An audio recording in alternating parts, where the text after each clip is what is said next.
Hi there, my name's Mike, and today I'll be talking about how to import a font from Google Fonts.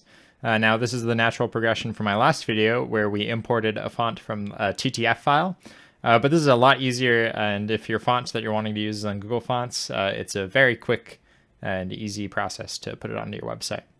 So to get started, I've gone to fonts.google.com, and there are all kinds of fonts here. We'll do the same font that we did last video, Texturina.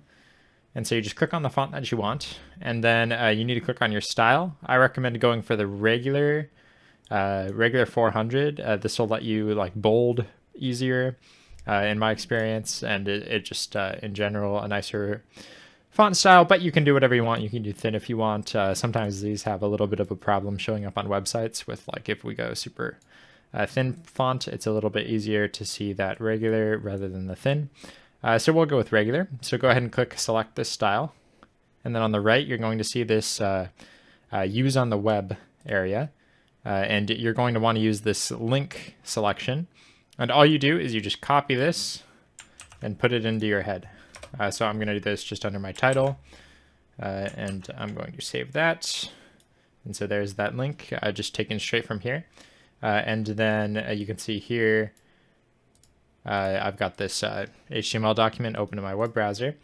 So in the style, I have this, this is my font text in a div with the class main. So for the class main, I'm going to say that, and then I'm just going to copy in this font family rule. Typically it's just font family, colon, and then quotes, and then the name of your font in there. And then this also has serif here.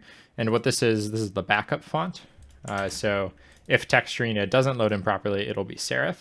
But you don't really need this since we know that the font's there. But it's a good backup when you're using something like Google Fonts, just in case like Google dies or something. So we'll save that. And there we go. There's my font. So that's all I've got for you. If you enjoyed this video, please do like or comment down below. And have a great day. Thanks for watching.